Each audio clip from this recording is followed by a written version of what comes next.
नमस्कार, मैं हूं आपके साथ निशु शर्मा और आप देख रहे हैं हमारा खास बुलेटिन हमारा उत्तर प्रदेश। चलिए शुरुआत करेंगे। उत्तर प्रदेश के मुख्यमंत्री योगी आदित्यनाथ ने मेडिकल कॉलेज रोड स्थित गुलहरिया में बने रीजेंसी अस्पताल का विधिवत उद्घाटन किया। इस अवसर पर उन्होंने कहा कि गोरखपुर तेजी से स्वास्थ्य सुविधाओं के क्षेत्र में एक नया आयाम स्थापित कर रहा है और इसी के साथ साथ मुख्यमंत्री ने यह भी कहा कि पूर्वी उत्तर प्रदेश के लोगों को अब गंभीर बीमारियों के इलाज के लिए बाहर नहीं जाना पड़ेगा। रीजेंसी अस्पताल जैसे अत्याधुनिक संस्थान यहां के मरीजों को बेहतर उपचार और आधुनिक तकनीक से लैस स्वास्थ्य सेवाएं उपलब्ध कराएंगे। इस मौके पर सीएम ने प्रधानमंत्री नरेंद्र मोदी की योजनाओं का जिक्र करते हुए कहा कि नया गोरखपुर शिक्षा, स्वास्थ्य और विकास के क्षेत्र में निरंतर प्रगति कर रहा है।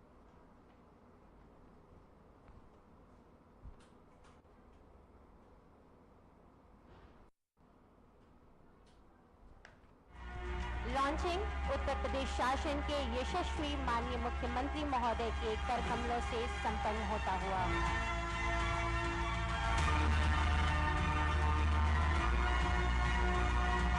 स्वास्थ्य के क्षेत्र में एक नए अध्याय की शुरुआत उत्तर प्रदेश शासन के यशस्वी माननीय मुख्यमंत्री महोदय के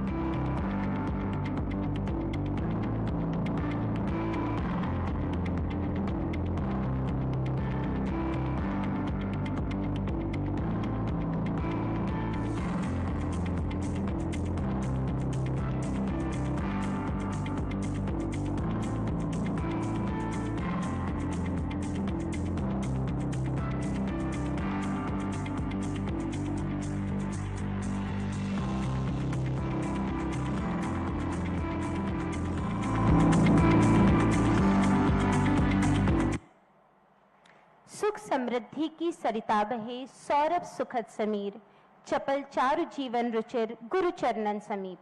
मंच पर विराजमान उत्तर प्रदेश शासन के यशस्वी मुख्यमंत्री परम श्रद्धेय गोरक्षपीठाधीश्वर, जिनके संरक्षण में यह संपूर्ण समाज सदैव पुष्पित एवं पल्वित होता है, ऐसे परम श्रद्धेय गोरक्षपीठाधीश्वर माननीय महोदय से करबद्ध विनम्र अनुरोध है कि माननीय महोदय आप अपने आशीर्वचनों से हम सभी को अभिसिंचित करें। तालियों के साथ स्वागत।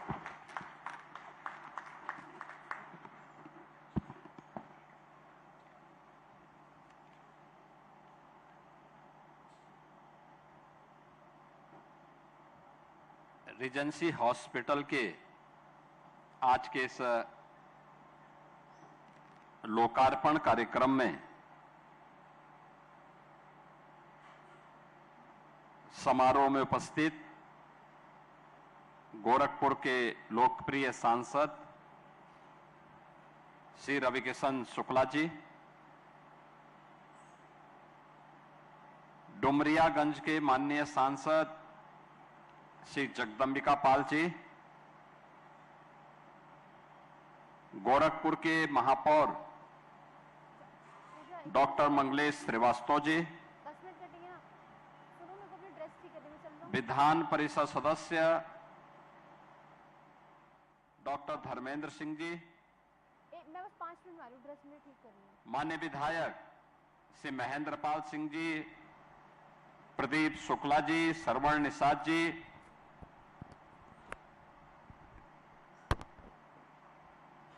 रीजेंसी हॉस्पिटल के प्रबंध निदेशक श्री अतुल कपूर जी, सीओ श्री अभिषेक कपूर जी और रीजेंसी हॉस्पिटल की गोरखपुर की परिकल्पना को आगे बढ़ाने वाले एक युवा उत्साही उद्यमी श्री तन्मय मोदी जी, उनके परिवार के सभी सदस्यगण, आज के इस कार्यक्रम में उपस्थित भारतीय जनता पार्टी के जिला के अध्यक्ष श्री जनार्दन तिवारी जी, जगत गुरु सतुआ बाबा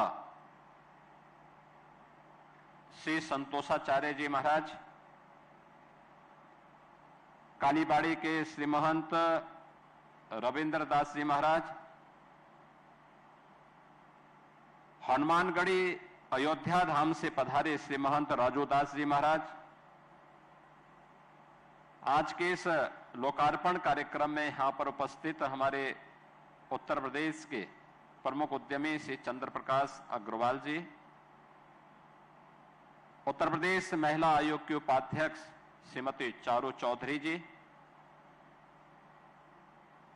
भारतीय जनता पार्टी के क्षेत्रीय युवा कोषाध्यक्ष श्री पुष्पदंत जैन जी,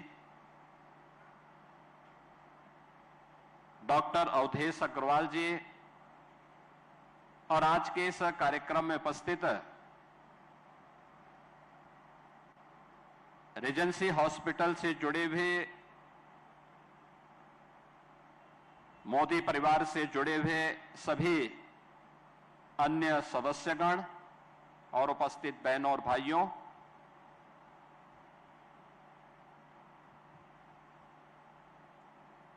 एक मल्टी सुपर स्पेशलिटी हॉस्पिटल के लिए रीजेंसी परिवार को और मोदी परिवार को मैं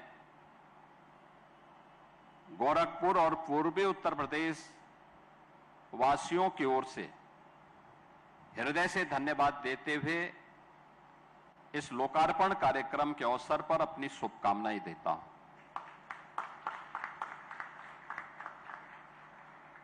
$260 बेड का अत्याधुनिक सुविधाओं से युक्त मल्टी सुपर स्पेशलिटी हॉस्पिटल, यह अपने आप में एक उपलब्धि है, एक बहुत बड़ी उपलब्धि है, जिसमें एक छत के नीचे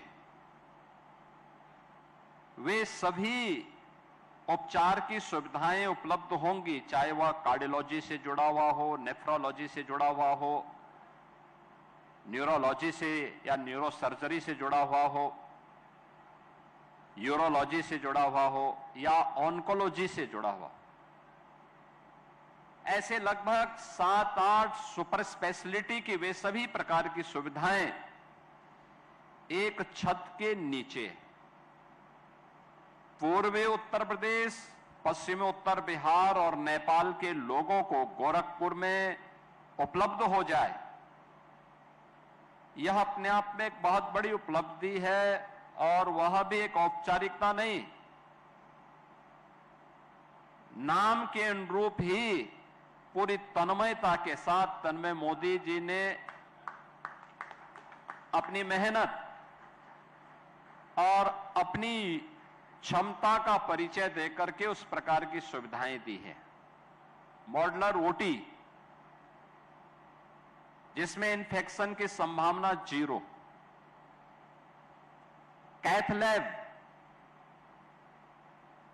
आईसीयू की फैसिलिटी, 80 बेडेड का आईसीयू, अब तक का सबसे बड़ा आईसीयू। पूरा हॉस्पिटल में आप देखेंगे किस प्रकार की उन सभी सावधानियों को ध्यान रखा गया है जिनको लेकर के अक्सर जिन बातों को लेकर के इन्फेक्शन फैलता है।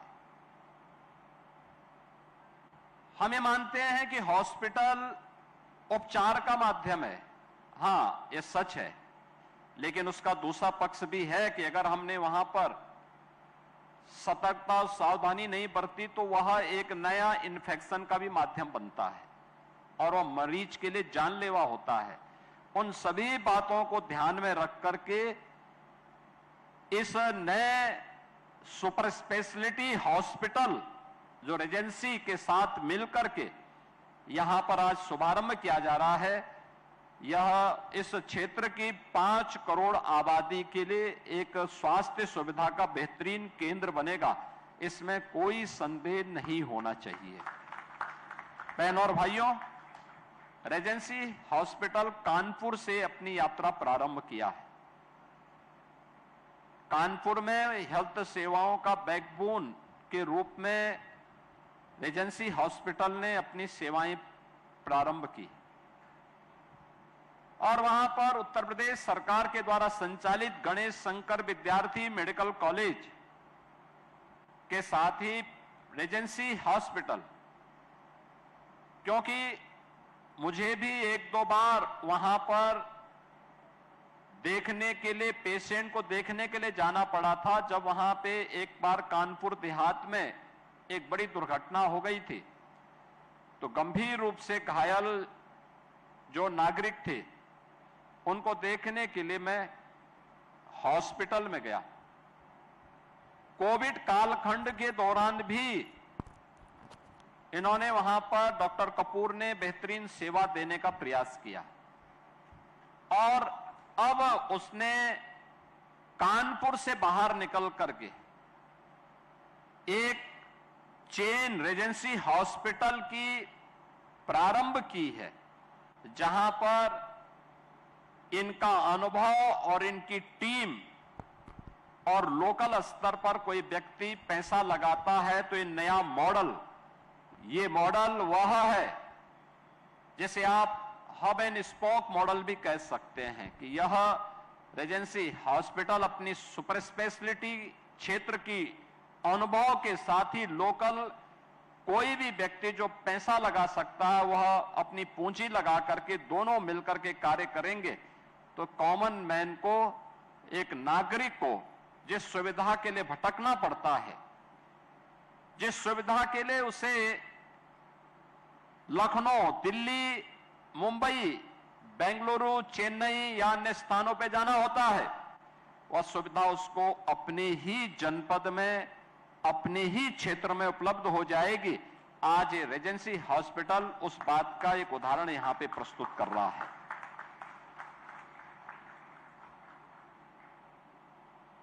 ये पूर्वी उत्तर प्रदेश है। आज से 10 वर्ष पहले स्वास्थ्य के बुरे हाल थे, सुविधाओं के बुरे हाल थे, सरकार भी उदासीन थी और नागरिक सुविधा न होने के कारण जैसे तैसे अपना जीवन यापन करता था। लेकिन देश के अंदर स्वास्थ्य क्षेत्र में परिवर्तन होना ही चाहिए, लोगों को इसकी सुविधा का लाभ मिलना ही चाहिए। जब इस प्रतिबद्धता के साथ प्रधानमंत्री मोदी जी के नेतृत्व में देश ने एक अंगड़ाई भरी, आज आप देख सकते हैं कितने बड़े पैमाने पर परिवर्तन हुआ है। आज से 10 साल, 11 साल पहले स्थिति ये थी कि पहले स्वास्थ्य के केंद्र ही नहीं थे। पूर्वी उत्तर प्रदेश में आप स्वास्थ्य की बात करते हैं तो अकेले गोरखपुर का बीआरडी मेडिकल कॉलेज, और वह भी बीमार था, यानी मेडिकल कॉलेज ही बीमार था। आज आप बीआरडी मेडिकल कॉलेज की सुविधा को देखिए, अब गोरखपुर में एम्स भी हो गया है, दर्जनों अन्य हॉस्पिटल भी खुल गए हैं।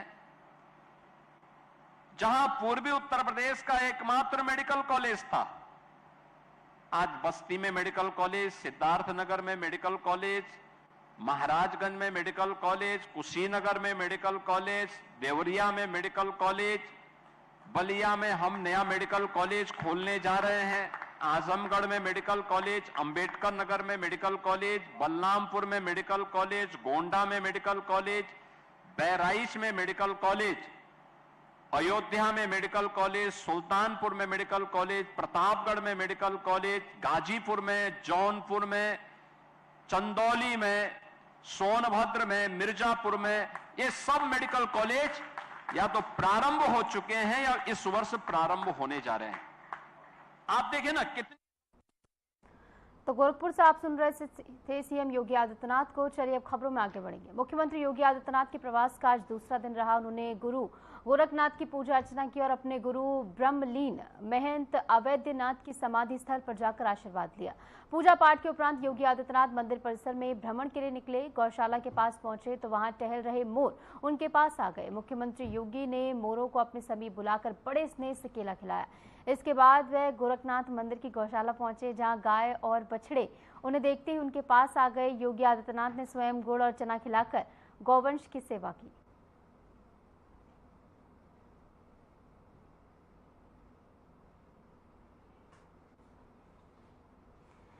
तो गुरु अवैधनाथ की समाधि पर सीएम पहुंचे, जहां पर उन्होंने नमन किया और इसी के साथ साथ जब आगे बढ़े तो वहां पर कई सारे मोड़ थे जो कि सीएम योगी आदित्यनाथ के समीप आ गए, जहां पर सीएम योगी आदित्यनाथ ने उन्हें केला खिलाया है। और इसी के साथ कुछ तस्वीरें भी सामने आई जिसमें आप देख सकते हैं किस प्रकार मोड़ जो है वो सीएम योगी आदित्यनाथ के समीप मौजूद हैं और बेहद स्नेहपूर्वक सीएम योगी आदित्यनाथ उन्हें केला खिलाते हुए नजर आ रहे हैं। और इस बीच एक बड़ी खबर आपको बता दें, सीएम योगी का गोरखपुर दौरे को लेकर ये बड़ी खबर है और आज दौरे का दूसरा दिन है। गुलहरिया में नवनिर्मित अस्पताल का लोकार्पण वो करेंगे। गीड़ा क्षेत्र टोरंटो गैस प्लांट का उद्घाटन करेंगे। ग्रीन हाइड्रोजन परियोजना का शुभारंभ सीएम योगी आदित्यनाथ के हाथों होना है। 72 टन प्रतिवर्ष हाइड्रोजन उत्पादन अब प्रारंभ होगा और इसी के जरिए अब जो है उत्तर प्रदेश प्रगति की राह पर और ज्यादा दोगुनी रफ्तार से आगे बढ़ता हुआ नजर आएगा। गुलहरिया में नवनिर्मित अस्पताल का लोकार्पण सीएम योगी आदित्यनाथ के हाथों होना है। गीड़ा क्षेत्र टोरंटो गैस प्लांट का उद्घाटन होगा। ग्रीन हाइड्रोजन परियोजना का शुभारंभ भी सीएम योगी आदित्यनाथ के हाथों होगा और ये तमाम वो परियोजनाएं हैं जो कि उत्तर प्रदेश के विकास में अपना योगदान देते हुए नजर आएंगे और ये योगदान इतना महत्वपूर्ण होगा कि उत्तर प्रदेश का विकास जो है अब और ज्यादा तेजी से संभव हो पाएगा। और सीएम योगी आदित्यनाथ हर मंच से उत्तर प्रदेश के विकास की बात करते हुए नजर आते हैं, तो ऐसे में उनकी प्रतिबद्धता जो है वो जमीनी स्तर पर भी साफ नजर आते हुए, जहां पर आज उनके गोरखपुर दौरे का दूसरा दिन है और विकास परियोजनाओं की बड़ी सौगात उनके हाथों आज जनता को मिलने जा रही है। अयोध्या राम मंदिर में जन्मोत्सव रोहिणी नक्षत्र में इसका आयोजन होगा, ये बड़ी खबर आ रही है। आज कृष्ण जन्मोत्सव का भव्य उत्सव मनाया जाएगा। राम मंदिर में श्रद्धालुओं का उत्साह जो है वो इस समय चरम पर देखने को मिल रहा है। रोहिणी नक्षत्र में ये आयोजन हो रहा है और ऐसे में अयोध्या राम मंदिर में जन्मोत्सव को लेकर विशेष तैयारियां। रोहिणी नक्षत्र में ये आयोजन हो रहा है। आज कृष्ण जन्मोत्सव का भव्य उत्सव देखने को मिलेगा। रात 12 बजे भगवान कृष्ण का जन्म हुआ और आज उनके जन्मोत्सव का उत्सव भव्य और दिव्य रूप में मनाया जाएगा। रोहिणी नक्षत्र में यह आयोजन होगा जिस तरीके से बताया गया है और ऐसे में आज कृष्ण जन्मोत्सव को लेकर भव्य उत्सव है। तैयारियां भी इसको लेकर पुरजोर तरीके से की गई है ताकि यहाँ पर पहुंचने वाले तमाम श्रद्धालुओं का पूरा अनुभव जो है वो इतना अलग हो कि जिंदगी भर वो इसे ना भुला पाए। और ऐसे में रोहिणी नक्षत्र में इसका आयोजन होगा। आज कृष्ण जन्मोत्सव का भव्य उत्सव देखने को मिलेगा। उत्तर प्रदेश के एटा जिले से दुखद सड़क हादसे से जुड़ी एक बड़ी खबर सामने आई है। कोतवाली देहात क्षेत्र के ग्राम असरौली में सड़क दुर्घटना के पीड़ित परिजनों से मिलने केंद्रीय राज्य मंत्री बीएल वर्मा पहुंचे। मंत्री बीएल वर्मा ने हादसे में दिवंगत श्रद्धालुओं को श्रद्धांजलि अर्पित की है और शोकाकुल परिवार को ढांढस बताया है। उन्होंने इस दौरान घायल बच्चों का हालचाल जाना और उनके शीघ्र स्वस्थ होने की कामना भी की। इस मौके पर भाजपा जिलाध्यक्ष संदीप जैन, पूर्व विधायक प्रजापालन वर्मा, सुधाकर वर्मा समेत पार्टी पदाधिकारी और कार्यकर्ता भी मौजूद रहे।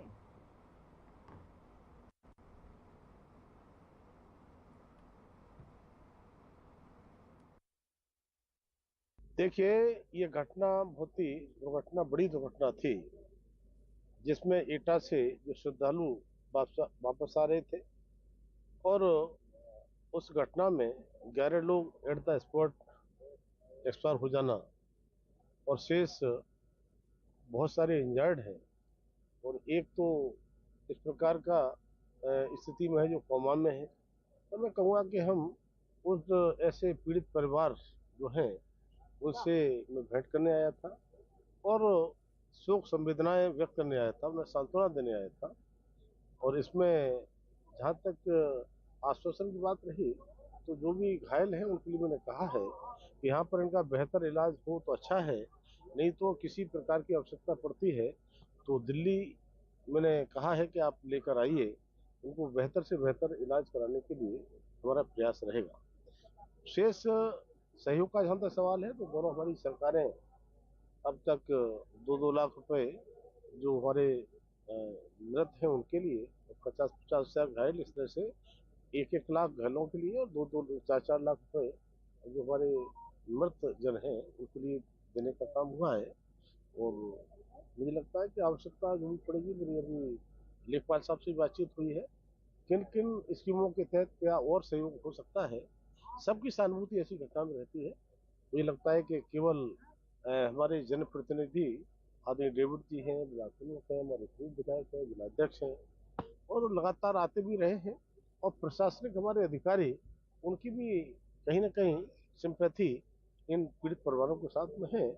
तो सभी कहीं ना कहीं सबका सौजन्य होगा, और जो बेहतर से बेहतर कोई सुविधाएं देने की बात होगी, कोई सेव करने की बात होगी, सब एकजुट, इसमें कोई अपना पराया नहीं चलता है। पीड़ित पीड़ित होता है, और सब मिलकर के पीड़ित पक्ष के साथ में, जो दुर्घटना में मृत हैं या घायल हैं, उनके साथ में सब एक साथ खड़े हैं। खबर उन्नाव से है, जहां रिजर्व पुलिस लाइन में पारंपरिक ढंग से आयोजित कृष्ण जन्म महोत्सव ने पूरे माहौल को भक्ति और उल्लास से सराबोर कर दिया। पुलिस अधीक्षक के निर्देशन में सजाए गए भव्य मंच पर प्रस्तुत दिव्य भक्ति नृत्य और सांस्कृतिक कार्यक्रमों ने दर्शकों को भाव विभोर कर दिया। राइजिंग डांस एकेडमी और पुलिस लाइन की स्थानीय प्रतिभाओं ने भी शानदार प्रदर्शन कर खूब सराहना पाई। Uttar Pradesh police family welfare association जेड वामा सारथी की ओर से आयोजित झंडा मेकिंग, मेहंदी और फैंसी ड्रेस प्रतियोगिता में अव्वल रहे बच्चों और प्रतिभाओं को पुलिस अधीक्षक ने पुरस्कृत किया है। कार्यक्रम में जिलाधिकारी समेत कई अधिकारी मौजूद रहे।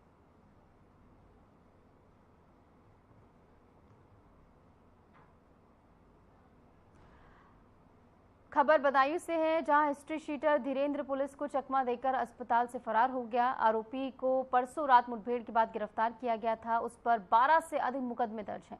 इस्लाम नगर पुलिस ने उसे मुठभेड़ के बाद जिला अस्पताल में भर्ती कराया था। उसके पास से तमंचा, कारतूस और हत्या में इस्तेमाल हथियार बरामद हुए थे।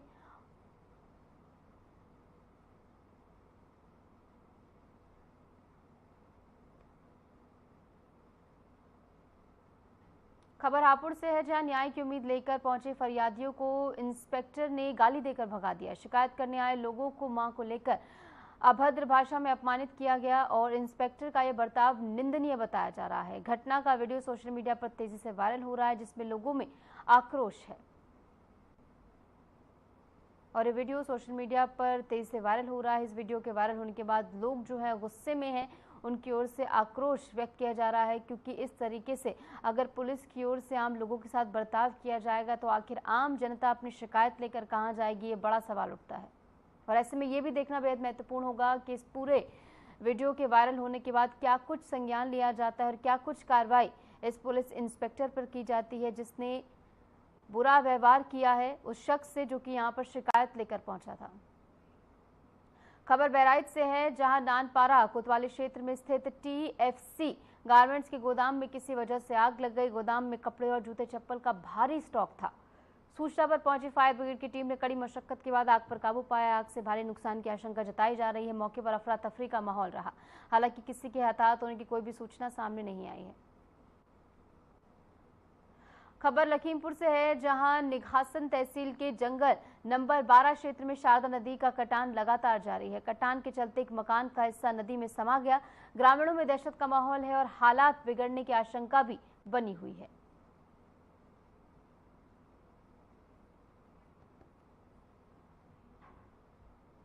और फिलहाल के लिए हमारे इस खास बुलेटिन में इतना ही। नमस्कार।